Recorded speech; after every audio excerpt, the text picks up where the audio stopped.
My name is Ashley, and I'll never forget the night everything in my life changed. I don't mean in a small, everyday way. I mean in a way where people who once laughed at me suddenly had their mouths shut, and the power they thought they had over me was gone in an instant. Don't forget, if you're new here, make sure to hit subscribe and tap the bell icon so you never miss a story like this one. And of course, I'd love to hear your thoughts, so drop a comment below. I try to read and reply to as many as I can. It started because of a single cruel joke. For most of my life, I was the kind of person my relatives loved to underestimate. I wasn't loud, I didn't like bragging, and I didn't go around advertising every achievement I had. I worked quietly, I kept my business private, and I thought that was enough. But in my family, silence often looked like weakness. People assumed that if you weren't bragging, you weren't doing anything. And if you weren't showing off, then maybe you had nothing to show.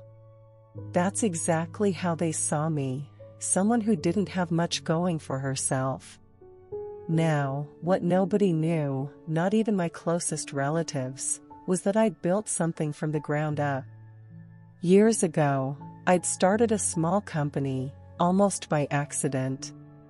At first it was just me freelancing, taking little projects here and there to make extra money. But slowly, I started realizing I was onto something bigger. One client turned into three turned into 10, and soon I had to bring in help just to keep up. It wasn't glamorous at first, but it was mine. And I poured my heart into it. By the time all this happened, my company had grown into a solid business. I had employees. I had clients who respected me. I had contracts that made real money. But because I didn't go around flashing my success, nobody in my family had the slightest clue. They thought I was still struggling. So when I showed up at a get-together one weekend, the joke started. It was supposed to be a casual gathering, just some family and friends sitting around the table, eating, laughing, talking about life. But of course, when certain people are around, the conversation always finds its way to comparisons: who's doing better, who just bought a house, who got promoted, who's still figuring things out. That's when it happened. One of the guys there, let's call him Eric, leaned back in his chair, smirked, and said loud enough for everyone to hear, "Well, at least we all have jobs." Unlike Ashley over here. The table erupted in laughter. My own cousins covered their mouths to hide their giggles, some didn't even bother. I felt heat rush to my face, and for a moment, I just sat there frozen, staring down at my plate. I wanted to disappear. Eric wasn't even that close to me. He was more of a family friend, always hanging around, always trying to impress people with his jokes and big talk. But his words cut deep because they hit exactly where I was most vulnerable, not because I didn't have a job, but because nobody knew what I was really doing. Nobody gave me credit for the empire I was quietly building. I remember gripping my fork, forcing a smile, and saying lightly, "That's not exactly true." But he just grinned wider. "Come on, Ash, it's okay. Not everyone's meant to work, right? Some people just coast." He chuckled, and a few others chuckled with him. I could feel the pitying glances, the silent judgment. And it hurt. It hurt because I knew the truth. I knew that, if I wanted, I could out-earn half the people at that table. I knew that I had employees depending on me, contracts worth more than their yearly salaries, and opportunities they could only dream about. But in that moment, none of that mattered. Because they saw me as a nobody. What Eric didn't know, what none of them knew, was that the very company he was mocking me for not having, he actually worked for it. The thought made me want to laugh out loud right then and there, but I held it in. I wasn't ready to reveal anything. Not yet. Instead, I let the night go on, sitting there quietly, letting them enjoy their little joke at my expense. But deep down, a fire had been lit. I wasn't going to let this slide forever. No, I was going to wait for the perfect moment. And when it came, I would make sure Eric regretted every word. See, Eric and a couple of his friends had been hired through a subcontracting agency I worked with. I knew exactly who they were, where they worked, and how well, or not well, they performed. They were on my radar already, and not in a good way. Complaints had piled up about their lack of professionalism, their bad attitudes, even missed deadlines. My managers had flagged their names more than once. I had been considering making a change. And now, sitting at that table, hearing him mock me, I knew exactly what I was going to do. I wasn't angry in the way that makes you lash out. I was calm. Too calm, maybe. Because I realized I had power in this situation, real power, and nobody else at that table had a clue. It was a strange feeling, sitting there while they laughed, while Eric smirked, while I pretended to be embarrassed. Inside, I was already planning. Inside, I was already imagining the look on his face when he realized who exactly he had been mocking. But I also knew I needed patience. If I revealed everything too soon, it would feel like bragging. Like I was just trying to prove a point. I wanted the truth to come out in a way that couldn't be denied, couldn't be spun, couldn't be laughed off. So I waited. That night, when I got home, I opened my laptop, pulled up the reports I'd already received on Eric and his friends, and started drafting emails. Not emotional emails, not petty ones, professional ones. Clear, concise, and backed with documentation. I wasn't firing anyone out of revenge. I was doing what needed to be done for my company. Their behavior had consequences, and it just so happened that the timing lined up perfectly with Eric's little joke. As I clicked through the documents, I felt a weight lift off my shoulders. For the first time, I wasn't the quiet, underestimated one. I was the boss. And soon, Eric was going to find that out the hard way. But here's the thing, I didn't know just how dramatic the reveal was going to be. Because when the moment finally came, it wasn't just Eric who ended up shocked. It was everyone. My family, my relatives, even people who barely knew me. They all learned the truth in a single, unforgettable moment. And it all started because someone thought it was funny to mock me for not having a job. After that night, I couldn't stop replaying the scene in my head.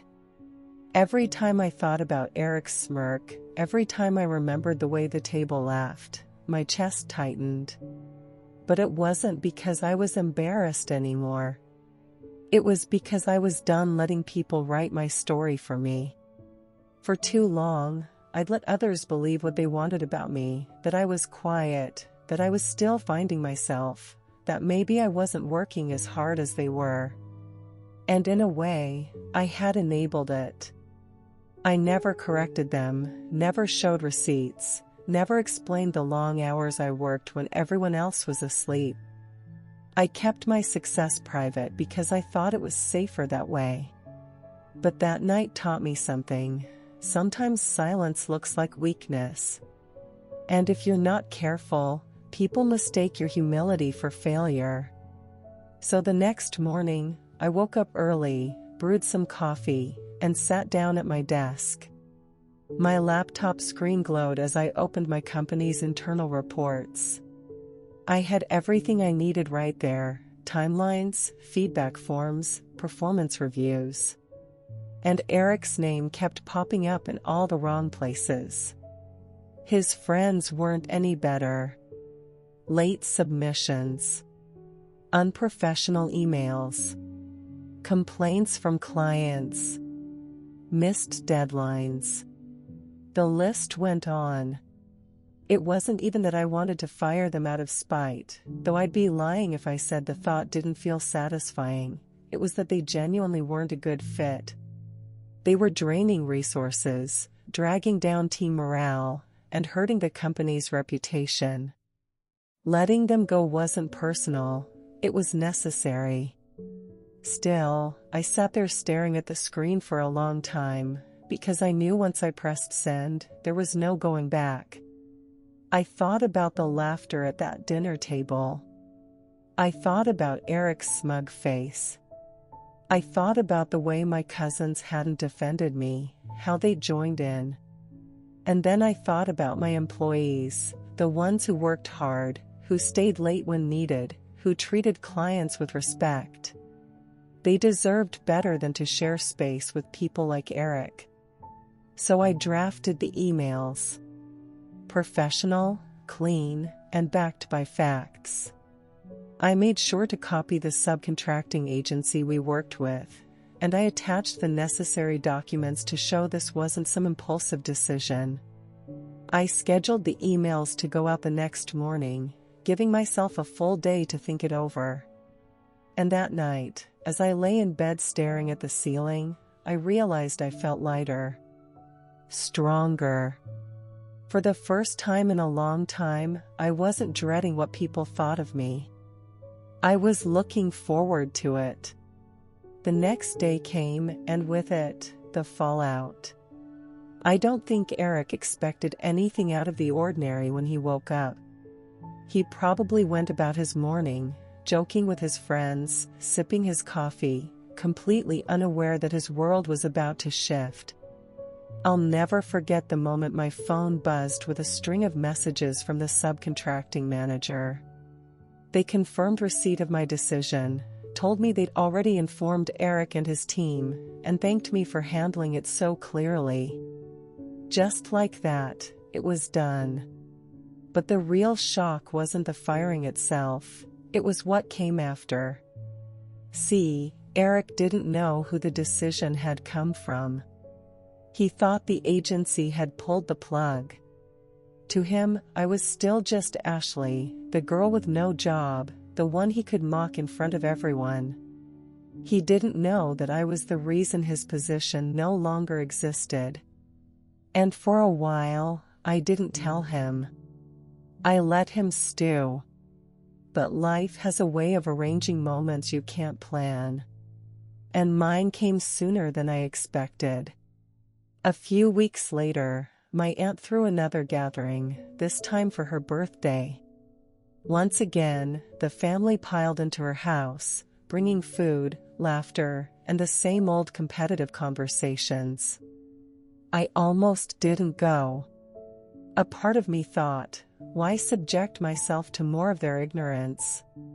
But another part of me, the part that had grown bolder in the last few weeks, whispered, go. Show up. You don't have to prove anything to them, but if the truth comes out, let it. So I went.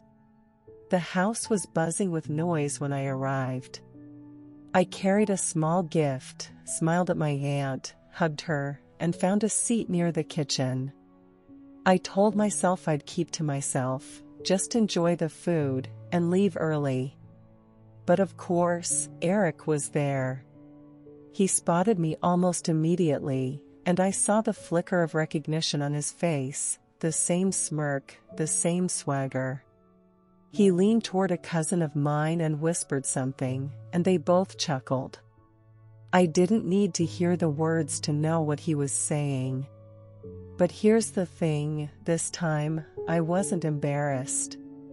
I wasn't nervous. I just sat there, calm, almost amused, because I knew something he didn't. And then, as if fate had been listening, the moment I'd been waiting for walked right through the door. It was one of my senior managers. He wasn't family, but he'd been invited because he was my aunt's neighbor and sometimes joined these gatherings casually. He had no idea what had gone down weeks earlier. But the second he saw me, his face lit up. "Ashley," he called out warmly, walking straight over. Every head turned. He clapped me on the shoulder, smiling. "Good to see you, boss. I'll send that new contract over on Monday. We're on track with everything." Boss. That single word dropped into the room like a stone into water. The ripple effect was immediate. Silence. Stares. Even the clinking of forks and glasses seemed to stop. My cousin's jaws dropped. My aunt blinked in confusion. And Eric, oh, Eric, his smirk evaporated in an instant. I just smiled politely and nodded. "Sounds good. We'll review it then." The room buzzed again, but this time with whispers. "Boss?" I could hear them muttering. "Ashley's his boss?" Heads turned, eyes widened, and suddenly, I wasn't invisible anymore. Eric looked pale. He fidgeted, avoided my eyes, and for once, had nothing to say. The man who had mocked me for not having a job was realizing, in front of everyone, that not only did I have one, I had the one that mattered most to him. Because I hadn't just taken away his position. I had done it as his employer. And the best part? I didn't even have to announce it. I didn't need to brag. My manager had said everything with one casual greeting. I can't describe the mix of emotions that washed over me in that moment. Relief. Vindication. A little sadness, too, if I'm honest, because it shouldn't have taken public humiliation for my family to finally respect me. But mostly, I felt powerful. Not because I had embarrassed Eric, but because I had finally allowed myself to be seen for who I really was. The night carried on, but the atmosphere had shifted completely. People who'd ignored me before suddenly asked me questions. "So, what exactly do you do? How long have you been running your company? Wow, you kept this quiet." The same people who had laughed at me weeks earlier now looked at me with wide eyes, as if they were seeing me for the first time. And Eric? He barely touched his food. He left early, mumbling something about being tired. I didn't chase him. I didn't need to. Because the truth was out. And for me, that was only the beginning. After that night, the whispers didn't stop, they only grew louder. But now, they weren't mocking whispers anymore. They were the kind that carried surprise, curiosity, and even respect. Every family gathering after that moment felt different. I wasn't invisible anymore. People were watching me closely, wondering what I would do next, what I was capable of, and how I had managed to build something they never even realized existed. It was strange, because for so long I had been the quiet one. The overlooked one. The one people assumed didn't amount to much. And suddenly, the scales had tipped. I felt it in the way my cousins glanced at me with a mix of awe and caution. I felt it in the way my aunt asked me detailed questions about my work as if she was finally interested in the person I actually was. And I felt it in the uncomfortable silence that followed whenever Eric entered the room. Eric, by the way, didn't recover quickly. I could tell from the way he avoided me in the weeks that followed.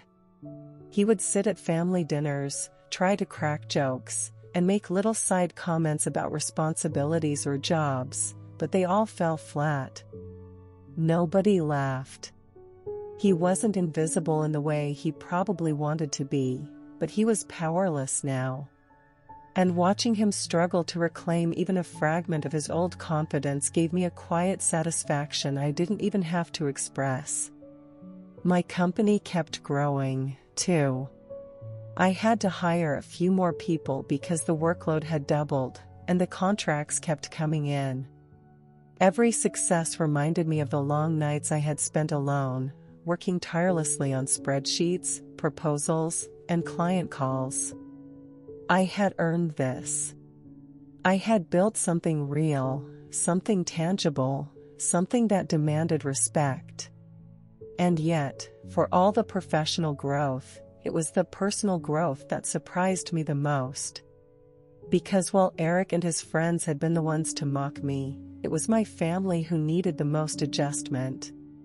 Suddenly, they were the ones who had to reconcile with the idea that I was no longer the quiet Ashley, the one who didn't have a career to boast about. It started subtly. My cousins asked questions, initially polite, then a little more probing. "So, how did you get started with your company?" one of them asked. I gave them a careful, measured answer, sharing the story of the first few clients, the long nights, and the moments when I almost gave up. And as I spoke, I noticed their expressions changing, from curiosity to admiration. They began to see me differently, finally understanding that the quiet girl they had underestimated was the same girl who had quietly built an empire while they were busy judging her. The turning point came when my parents finally spoke up. They didn't make a big announcement. They didn't throw a party or formally recognize my achievements. But at dinner one evening, my mom looked at me with a kind of wonder I hadn't seen before. "You've really done something incredible, Ashley," she said softly. I smiled, feeling a mix of pride and relief. "Thanks, Mom. It's been a lot of work, but it's paying off." And that was all. But sometimes, a few simple words from the people closest to you can feel like the loudest applause. Meanwhile, Eric's behavior became increasingly erratic. He couldn't handle that the power balance had shifted. He tried to maintain a sense of authority among his friends, posting on social media about his achievements and side hustles, hoping someone would notice. But those who knew the truth, especially our mutual connections who were familiar with my company, saw right through it. Slowly, the facade cracked. I remember one particularly surreal moment when Eric tried to talk business in front of some mutual colleagues. He launched into a story about a client project, describing his strategic vision and leadership skills. I listened quietly from across the room, letting him finish. And then, when the room fell silent, I casually added, "Oh, that's interesting. Did you know I was managing that same client's project last month?" I had a few people reporting directly to me on that one, and we finished ahead of schedule. The room went quiet. You could hear a pin drop. Eric's smile faltered, and for the first time, he looked genuinely small. He stammered something about teamwork and delegation, but it didn't land. The people around him had already realized the truth. Watching him flounder like that was satisfying, yes, but it also reminded me of something important. This wasn't about revenge. It wasn't about proving a point or making him feel small. It was about asserting my reality, claiming the recognition I had long been denied, and finally living without hiding. I also realized, in those weeks, that my success wasn't just about money or authority, it was about confidence. Before, I had let other people define my self-worth. Before, I had believed that my value depended on what others thought or said. And now, I finally understood that my value was inherent, built from hard work, resilience, and the courage to stand up for myself when it mattered most. I started speaking more openly at family events. I shared small insights about my work, the challenges I faced, and the lessons I had learned. And rather than feeling embarrassed or vulnerable, I felt liberated. People listened differently now. My cousins leaned in. My aunts and uncles asked questions. And even those who had doubted me seemed to respect the journey I had taken. Eric, of course, continued to struggle. He tried several times to undermine me, whispering to friends, posting on social media, or making subtle jabs during gatherings. But the more he tried, the more apparent it became that he was the one clinging to outdated assumptions. The more he tried, the more everyone around him could see his insecurity.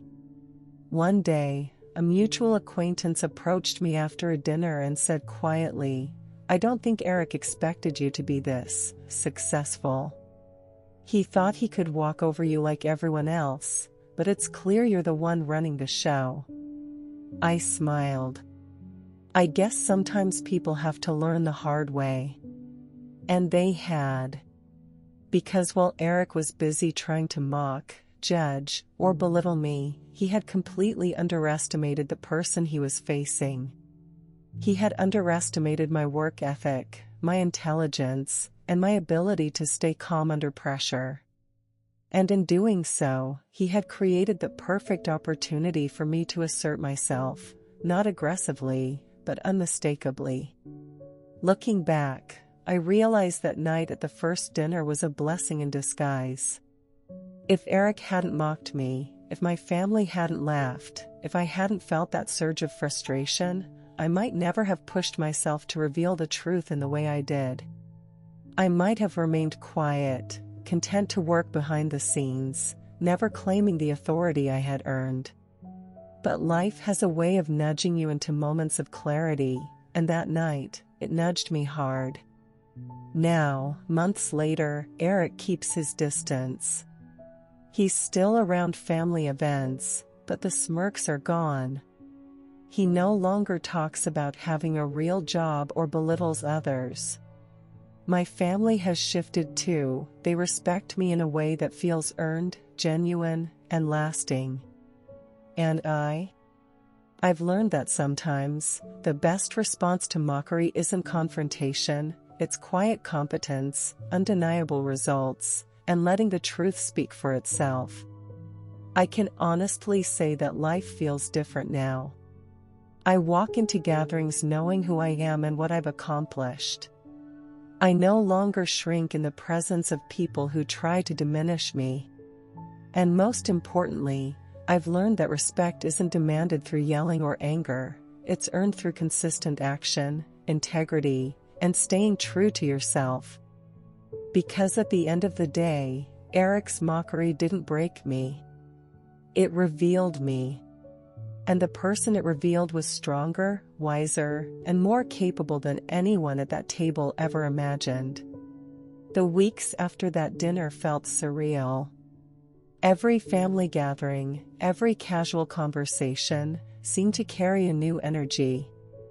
People treated me differently now, with a respect I hadn't felt before, and while part of me was relieved, another part of me was still adjusting. For so long, I had been invisible, quietly working behind the scenes, never asking for recognition. And suddenly, the room seemed to be aware of me in a way that was almost overwhelming. I had to remind myself to stay grounded. Success had come quietly, and I wanted to keep it that way. But events kept pushing me toward public acknowledgement. Invitations to speak at family gatherings, to discuss my work, to give advice, they all started piling up. And I realized that while I had gained authority and respect, I also had a responsibility. The people around me were watching, learning, and adjusting their assumptions, and I wanted to lead by example.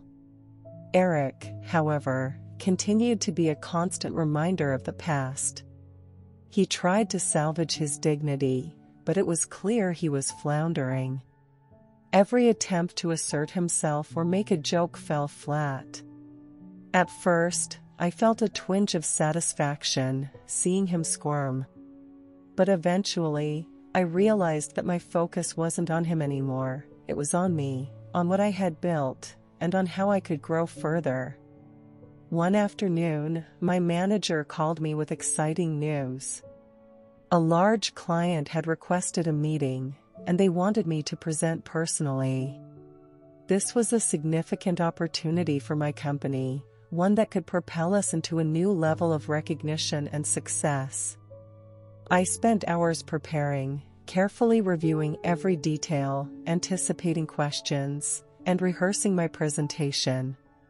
My employees were supportive, offering tips and feedback, and I could feel the energy building. The day of the meeting arrived, and I walked in confidently, knowing I had done everything I could to prepare. The clients were impressed with my knowledge, my professionalism, and my ability to answer every question with clarity. By the end of the meeting, they were eager to work with us, signing contracts that represented a major step forward for my company. It was exhilarating, validating, and affirming in every sense. That evening, as I returned home, I reflected on how far I had come. From being mocked and underestimated to leading a successful company and gaining respect, it was a journey that had transformed me completely. But life has a way of throwing curveballs, and for me, the ultimate moment of reckoning was still ahead. A family reunion was scheduled for the following weekend, one of those large gatherings where multiple generations came together. I debated whether to attend. Part of me wanted to avoid the drama, to stay away from the people who had once laughed at me. But another part of me knew this was the perfect opportunity to demonstrate that my achievements were real, undeniable, and worthy of recognition. I decided to go. As I walked into the house, I could feel the tension in the air. Conversations paused, eyes turned toward me, and for a moment, I sensed a collective anticipation. People had heard rumors, of course. They had seen glimpses of my company's success, the contracts, the projects, but nothing compared to seeing me in person, calm, confident, and composed. Eric was there, of course, trying to act casual. He smiled nervously, attempting to engage in conversation with others, but his eyes kept darting toward me.